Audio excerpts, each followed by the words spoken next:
Friend, स्वागत है आपका अभिषेक एकेडमी के यूट्यूब चैनल पर। दोस्तों, एनसीईआरटी ज्योग्राफी के हम 4 पार्ट कंप्लीट कर चुके हैं और आज है हमारा चैप्टर नंबर 5, पृथ्वी के प्रमुख परिमंडल।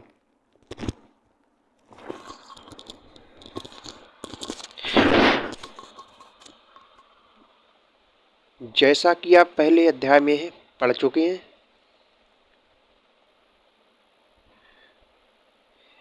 पृथ्वी एकमात्र ऐसा ग्रह है जहां जीवन है। यहाँ मानव जीवित रह सकता है क्योंकि जीवन के लिए आवश्यक तत्व भूमि, जल तथा हवा पृथ्वी पर मौजूद है। पृथ्वी की सतह ऐसी है जिसमें पर्यावरण के 3 महत्वपूर्ण घटक आपस में मिलते हैं तथा एक दूसरे को प्रभावित करते हैं। पृथ्वी का ठोस भाग,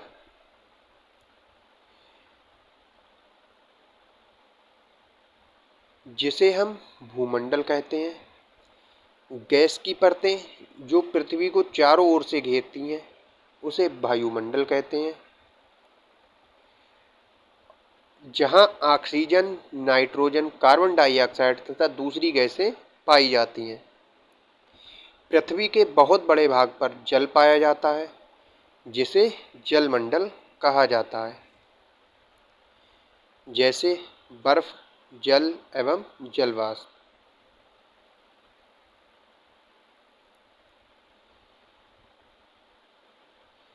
जीवमंडल एक सीमित क्षेत्र है जहां स्थल, जल एवं हवा एक साथ मिलते हैं, जहां सभी प्रकार के जीवन पाए जाते हैं, वो हमारा जीवमंडल कहलाता है। जैसे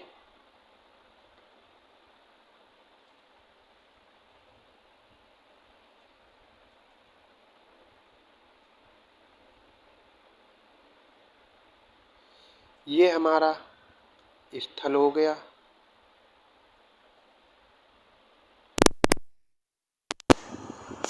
ये हमारा जल हो गया और ये हमारा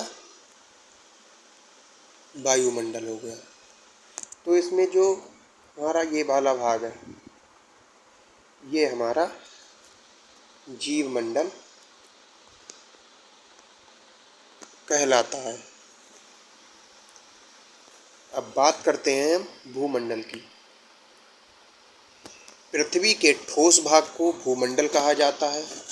यह भूपर्पटी की चट्टानों तथा मिट्टी की पतली परतों का बना होता है जिसमें जीवों के लिए पोषक तत्व पाए जाते हैं। पृथ्वी की सतह को 2 मुख्य भागों में बांटा जा सकता है। बड़े स्थलीय भूभागों को महाद्वीप के नाम से जाना जाता है तथा बड़े जलाशयों को महासागरीय बेसिन के नाम से जाना जाता है। विश्व के सभी महासागर आपस में एक दूसरे से जुड़े हुए हैं।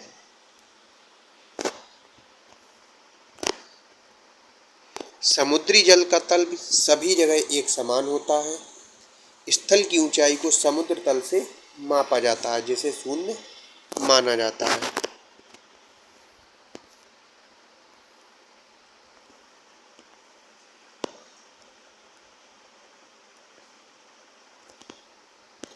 इसमें हमारे महाद्वीप और महासागर दिखाए गए हैं। ये हमारा एशिया सबसे बड़ा महाद्वीप हो जाता है जो नंबर 1 पर है। सबसे बड़े क्रम में नंबर 2 पर अफ्रीका महाद्वीप हो जाता है, जिससे तीनों रेखाएं गुजरती हैं, विषुवत रेखा, कर्क रेखा और मकर रेखा। एकमात्र ऐसा महाद्वीप जिससे ये तीनों रेखाएं गुजरती हैं। इसके बाद नंबर 3 पर हो जाता है उत्तरी अमेरिका महाद्वीप। नंबर 4 पर हो जाता है दक्षिण अमेरिका। नंबर 5 पर हो जाता है यूरोप। नंबर 6 पे हमारा हो जाता है ऑस्ट्रेलिया, जो कि सबसे छोटा है। वैसे हमारा नंबर 6 पर आर्कटिक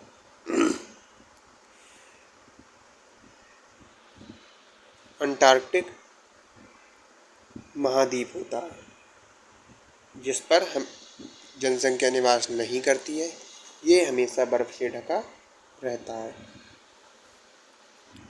और हमारे 5 बड़े महाद्वीप हैं, महासागर हैं। अब बात करते हैं हम अपने महासागरों की। सबसे बड़ा महासागर हो जाता है प्रशांत महासागर, जो यहाँ से लेकर यहाँ तक गोलाकार स्थिति में फैला हुआ है। नंबर 2 पर हो जाता है अटलांटिक महासागर, जो ऐसा आकार का होता है। फिर बात करते हैं हम हिंद महासागर की, जो कि त्रिभुज के आकार का है। और नीचे हो जाता है हमारा दक्षिणी महासागर, ऊपर हो जाता है हमारा आर्कटिक महासागर।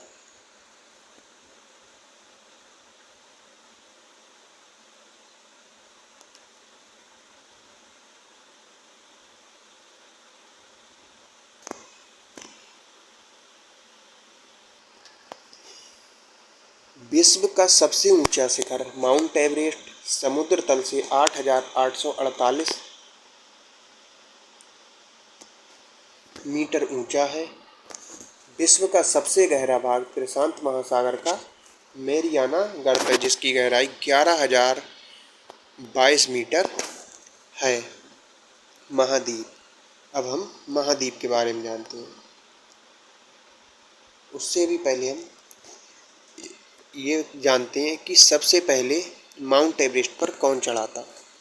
न्यूजीलैंड के एडमंड हिलेरी तथा भारत के तेंजिंग नोर्गे शेरपा 29 मई 1953 को पृथ्वी के सबसे ऊंचे शिखर माउंट एवरेस्ट पर चढ़ने वाले पहले व्यक्ति थे। जापान की जुंको ताबेई विश्व की पहली महिला थी, जिसने 16 मई 1975 पर माउंट एवरेस्ट पर कदम रखा। बछेंद्री पाल भारत की पहली महिला थी। बछेंद्री पाल भारत की पहली महिला जिसने 23 मई 1984 को माउंट एवरेस्ट पर अपना कदम रखा।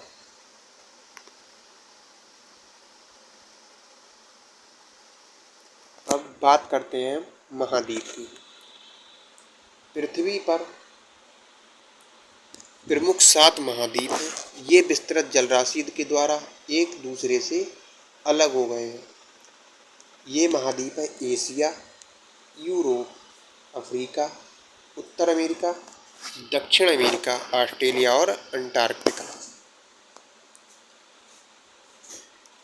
एशिया विश्व का सबसे बड़ा महाद्वीप है।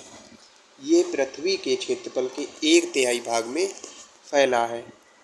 ये महाद्वीप पूर्वी गोलार्ध में स्थित है। कर्क रेखा इस महाद्वीप से होकर गुजरती है। एशिया के पश्चिम में यूराल पर्वत है, जो इसे यूरोप से अलग करता है।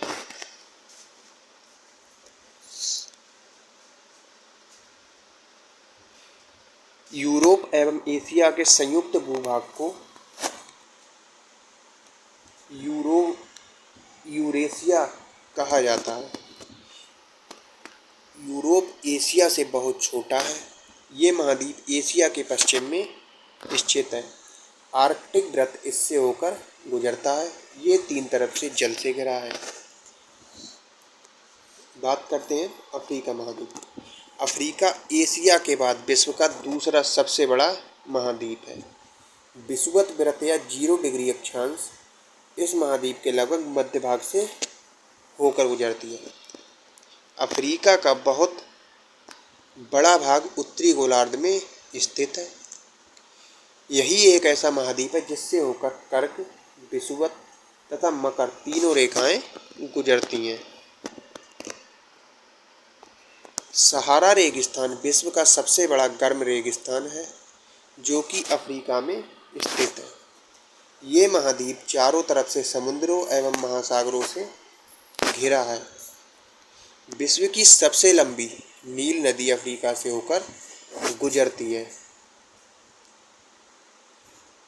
उत्तर अमेरिका महाद्वीप विश्व का तीसरा सबसे बड़ा महाद्वीप है। ये दक्षिण अमेरिका से एक सक्रिय स्थल से जुड़ा हुआ है जिसे पनामा जल संधि कहते हैं।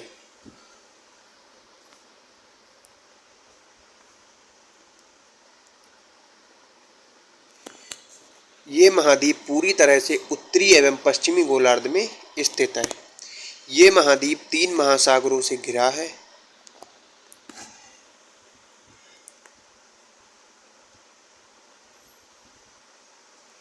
दक्षिण अमेरिका महाद्वीप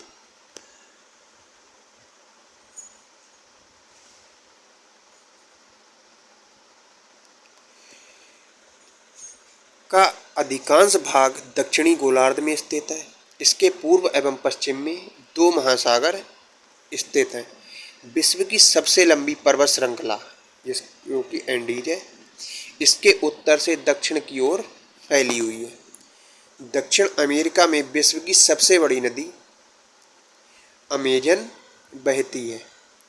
सबसे लंबी नदी पूछे तो नील नदी, और सबसे बड़ी नदी अमेजन नदी।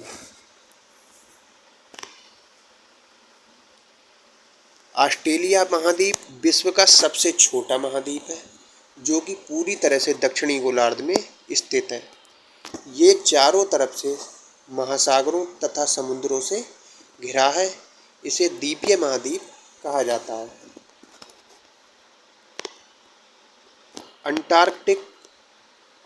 अंटार्कटिका महाद्वीप एक बहुत बड़ा महाद्वीप है जो कि दक्षिणी गोलार्ध में स्थित है।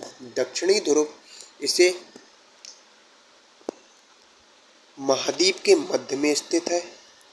चूँकि ये दक्षिणी ध्रुव क्षेत्र में स्थित है, इसलिए ये हमेशा मोटी बर्फ की परतों से ढका रहता है। यहाँ किसी भी प्रकार की स्थायी मानव निवास नहीं करता है।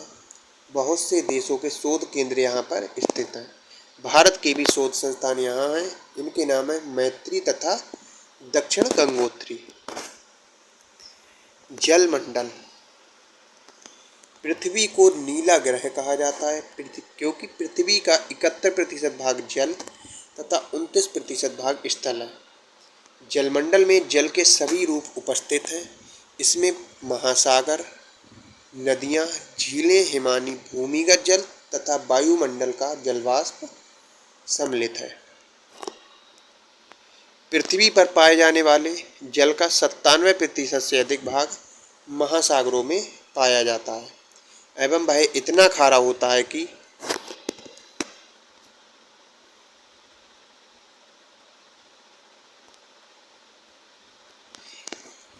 मानव के उपयोग में नहीं आ सकता। शेष जल का बहुत बड़ा भाग बर्फ की परतों एवं हिम नदियों तथा भूमिगत जल के रूप में पाया जाता है। जल का बहुत कम भाग आलवण जल के रूप में पाया जाता है जो मनुष्य के इस्तेमाल में आता है। यही कारण है कि नीले ग्रह में रहने के बावजूद हम पानी की कमी महसूस करते हैं। महासागर। महासागर जलमंडल के प्रमुख भाग हैं। ये आपस में एक दूसरे से जुड़े हैं। महासागरीय जल हमेशा गतिशील रहता है। तरंगें, ज्वार भाटा तथा महासागरीय धाराएं महासागरीय जल की 3 मुख्य गतियां हैं। बड़े से छोटे आकार के आधार पर क्रमशः 5 महासागर हैं। नंबर 1 प्रशांत महासागर, नंबर 2 अटलांटिक महासागर, नंबर 3 हिंद महासागर और नंबर 4 दक्षिणी महासागर और नंबर 5 आर्कटिक महासागर।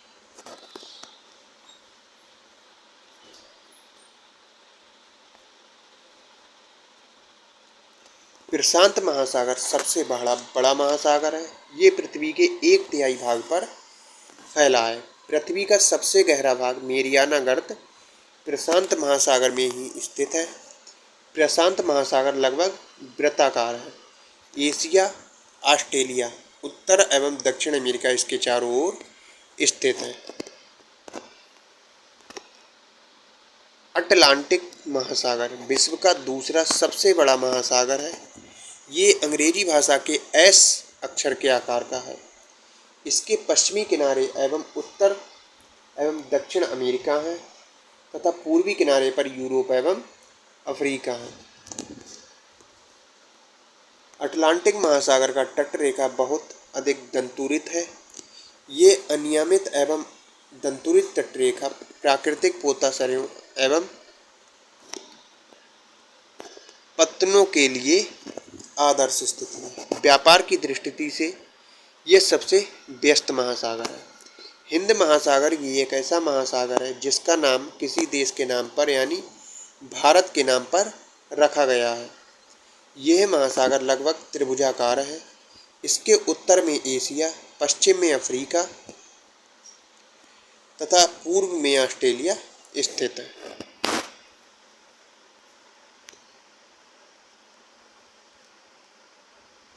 दक्षिणी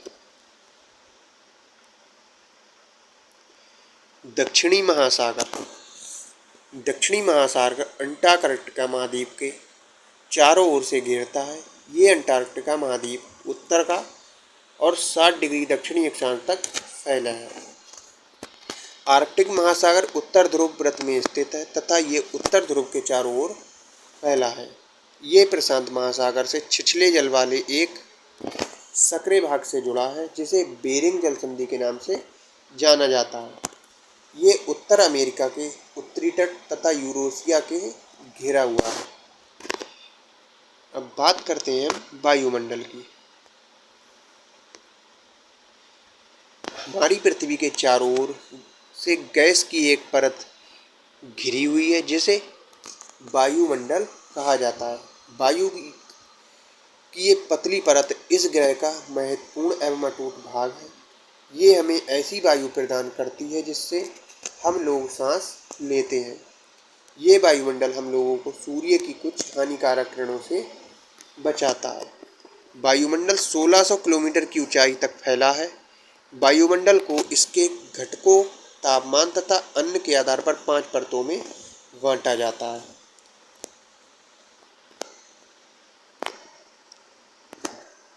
इन परतों को पृथ्वी की सतह से शुरू करते हुए क्षोभ मंडल, समताप मंडल, मध्य मंडल, आयनमंडल और बहिर्मंडल कहा जाता है, जैसा कि आप चित्र में देख सकते हैं। ये हमारी पृथ्वी है, ये है हमारी पहली परत क्षोभ मंडल, दूसरी समताप मंडल, तीसरी मध्य मंडल, चौथी आयनमंडल और अंतिम 5वीं बहिर्मंडल।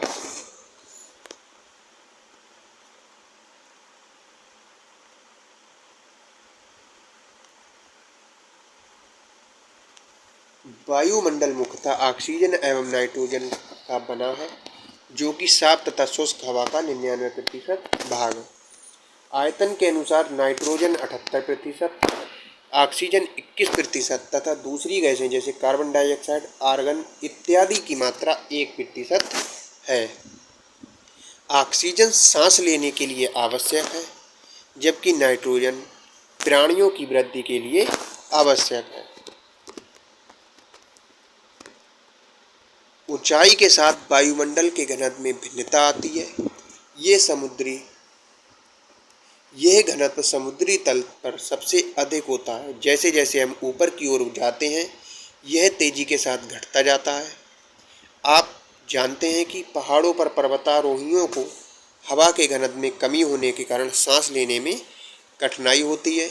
ऊंचाई पर सांस लेने के लिए उन्हें अपने साथ ऑक्सीजन सिलेंडर लेकर जाना पड़ता है। जैसे जैसे हम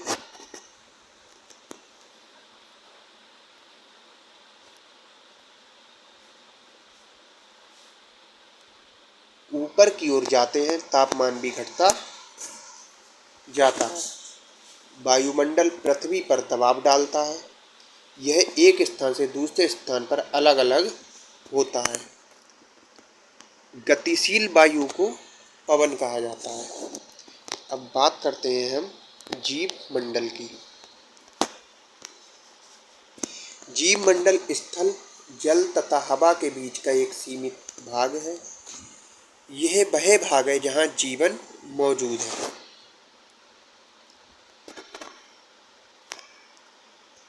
जैसा कि आप देख सकते हैं। जो ये भाग है हमारा, ये हमारा जैव मंडल या जीव मंडल कहलाता है। ये हमारा जलमंडल है, ये हमारा स्थल मंडल है और ये हमारा वायुमंडल है। और जो तीनों भाग जहाँ पर मनुष्य निवास करता है, जीव जंतु पेड़ पौधे आदि पाए जाते हैं, वो हमारा जैव मंडल कहलाता है।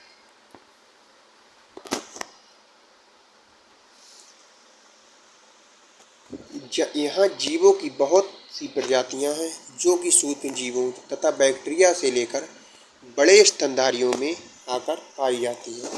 मनुष्य सहित सभी प्राणी जीवित रहने के लिए एक दूसरे से तथा जीव मंडल से जुड़े हुए हैं। जीव मंडल के प्राणियों को मुख्यतः दो भागों जंतु जगत एवं पादप जगत में विभक्त किया जा सकता है। पृथ्वी के ये तीनों परिमंडल आपस में पारस्परिक क्रिया करते हैं तथा एक दूसरे को किसी न किसी रूप में प्रभावित करते हैं।